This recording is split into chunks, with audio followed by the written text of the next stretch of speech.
Welcome into the Paul Farrington Show, a solo reaction. No Jack or Ziggy in this one, even though, Thanksgiving's supposed to have your friends and family here. I'm going by myself. A solo reaction to Frank Ragnow returning to the Detroit Lions. Just massive news here out of the NFC North. I hope everyone, by the way, if you're listening to this, has a great Blackout Wednesday and a happy Thanksgiving if you're seeing this before the Lions-Packers game. That's going to kick off at noon on Thanksgiving Day. So Ragnow returns. Quote, he loves the game too much to still be away from it. This comes after his retirement in June, which he said was one of the hardest decisions of his life. Family matters, health reasons. And when I first saw that news, obviously, this is where it kind of gets tricky as a sports fan. Obviously, I don't want any athlete of an opponent to be hurt or have to retire for medical reasons or whatever it is. So when Ragnow said, I'm retiring as a Viking fan, I was like, all right, dude just wants to be with his family. Great. Ride off into the sunset. Hope you have a great life, Frank Ragnow. Maybe I'll see you in the media. Glad to have you out of the way because this guy's really good at football, guys. Second team All-Pro at center last year. And it created a bit of a problem for the Lions, who also lost Kevin Zeitler. All of a sudden, the stout Detroit Lions offensive line, which has been really, the critical piece of that offense over the past few years, suddenly had some weakness on that interior. And it has been exposed during this season. We'll get to that in just a second here.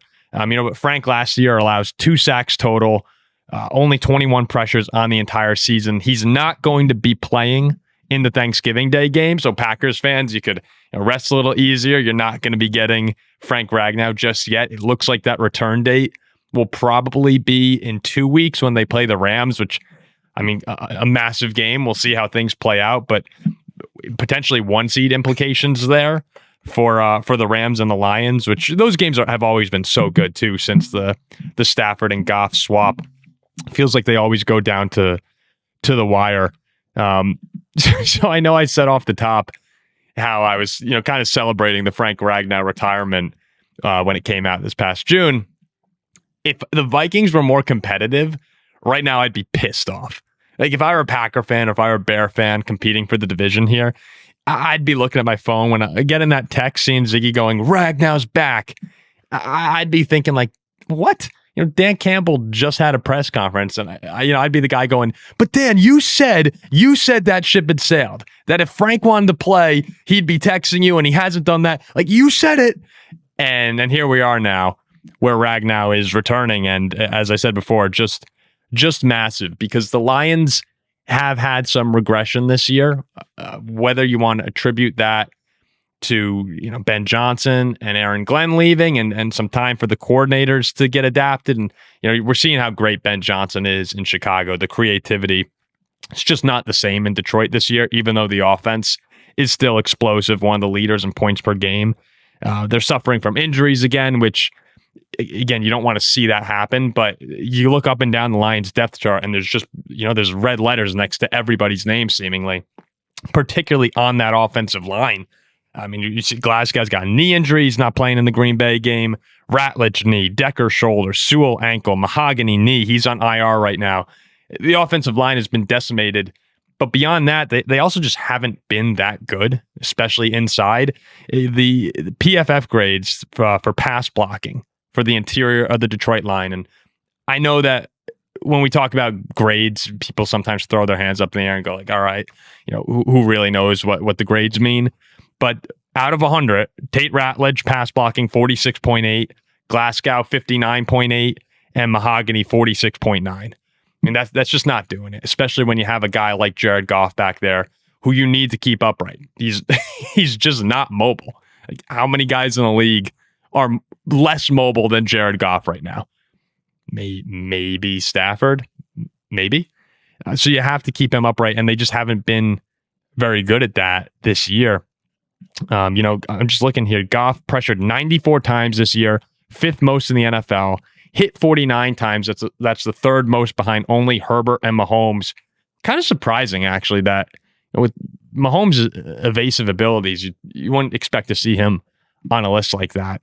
But yeah, and Ragnow, with all the injuries we're talking about here, Frank Ragnow really is a tough son of a bitch, guys. You go up and down his kind of, his key moments of overcoming injuries. I'm just going to read off a few of them here. Toe issues in 2023 were described as inoperable. Then he had back-to-back seasons with a Pro Bowl and an All-Pro. Meniscus surgery in 2023, only missed one game, allowed 0 pressures in his first game back. And in 2020, this seems to be the highlight that everybody's talking about. He fractured his throat against the Packers. I don't really know. Fracturing your throat feels like something that isn't even survivable, let alone for him to continue on and finish the game. Didn't allow a sack or a pressure. And then finally, later in the week, it sounds like people reasoned up and were like, Frank, you're going to have to miss some time here. You fractured your throat. Or maybe he is just soft then. And I'm just kidding. But he's only 29 years old. The only center in football since 2020 to log over 2,000 snaps. It's going to be a huge addition to Detroit. And you could slide Glasgow back to guard where he's a little bit more comfortable. Maybe, you're hoping it has the effect. We talked about Aaron Banks joining the Packers, and people were saying, well, he was really bad when Trent Williams wasn't there. Is that going to be a problem? But when Trent Williams was there, makes that, if in San Francisco, it makes everything a little bit easier, right? You're hoping that effect with Frank Ragnow can help out Ratledge, can help out Glasgow. Maybe not solve everything immediately, but you're installing one of the best in the business. And allegedly, he is he's in really good football shape, going to be back sooner rather than later. You try and reestablish that identity that you have in Detroit, because right now they do feel vulnerable. And it really is huge. We saw just a couple weeks ago, right? The Vikings-Lions game where Brian Flores, they can't block inside. Let's go after them. And when Jahmyr Gibbs and Montgomery were in the game, in pass blocking situations, Flores sent the house. Gibbs had 7 pass blocking attempts, allowed 7 pressures. His pass blocking grade in that game was 22.3. David Montgomery was somehow worse at 19.6. Brian Flores saw something in the Detroit scheme, and what he saw is the guys can't block, and he got after him. Goff was sacked 5 times. You saw how uncomfortable Jared Goff was against Philadelphia with Jalen Carter, right? One of the best in the business. Well, you're going to have to go up against these teams in the playoffs. You're going to have the Eagles again. You're going to have Seattle possibly. You might have Green Bay, right? You're playing them this week. You might see them again in the playoffs with Micah and Gary and, and Wyatt. The NFC has a lot of good defensive lines. And getting Ragnow in here, you're hoping can stabilize some things and have you in tip-top shape come playoff time. That's what you're looking at. I was just thinking, how are the Lions going to be able to play Philly again? This is what Ziggy and I were talking about. If they have to go on the road to Philly, there are games where you allow a fluky offensive play, or you allow a big special teams, a turnover, whatever it is, and you say, okay, next time we play, that's probably not going to happen. When you just get dominated on the offensive line, when you get dominated by a D line, that seems like it's going to transfer over time and time again. And that's what happened. And now when it looked like there was no hope, all of a sudden out of nowhere, because at least I'm not super plugged into the Lions scene. We cover mostly the North here and the broader NFL, but we're not as dialed in as a Lions specific podcast. There were no signs to me that this was going to happen. And that's why Detroit people, you're having the time of your life right now. The Pistons have won 13 games in a row. Lions get Ragnow back. The Tigers had an unbelievable MLB run this year. It's kind of amazing how good the Detroit sports have been over the past year here. And now you get your guy back for the playoff stretch, and you're hoping. And another thing to keep in mind, getting him back now, if he really is in football shape, you missed the first 12, 13 games. You're getting him fresh too. So you have fresh Frank Ragnow coming in. All these other guys are beat up. It's been a long season. Guys get injured. Even if you're not on IR like Christian Mahogany or on the injury report, everybody's dealing with something this time of year. Not Frank Ragnow. Frank Ragnow's coming in, and the only thing he's been doing is hanging out with his kids and working out. So that's another plus right there, is he is ready to go. Assuming that he is in football shape here.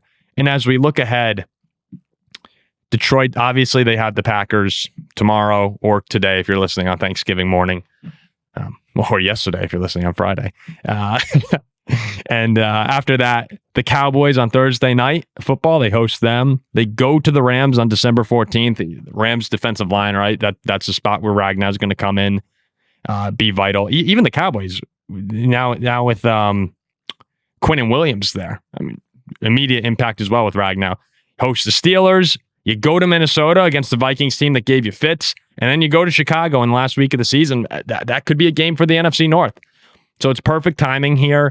Shocking, truly shocking to me to see this happen, and maybe just the perfect jolt that the Lions needed. If you went around every team in the league and you addressed their biggest ailment right now, Detroit's would have been the interior offensive line.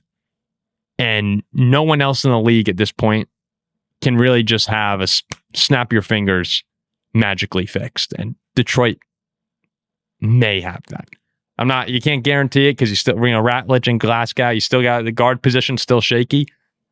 But man, you're looking at a really, really nice Band-Aid here as the playoffs are about to get going. So just a quick reaction there to Frank Ragnow. Massive addition to Detroit. Will not be back for the Thanksgiving Day game.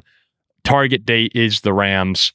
And we'll see. We'll see if Frank's in, if he's actually ready to roll. And if he is, could be some fun times in Detroit as everyone starts to get healthier for the playoff push. We'll see you with the instant reaction to Packers-Lions on Thanksgiving Day. I'm not sure what the rest of the schedule is going to look like with the Eagles and the Bears. The Bears stun Philly. We'll probably go then. Otherwise, we'll see you on Sunday with a reaction to Week 13.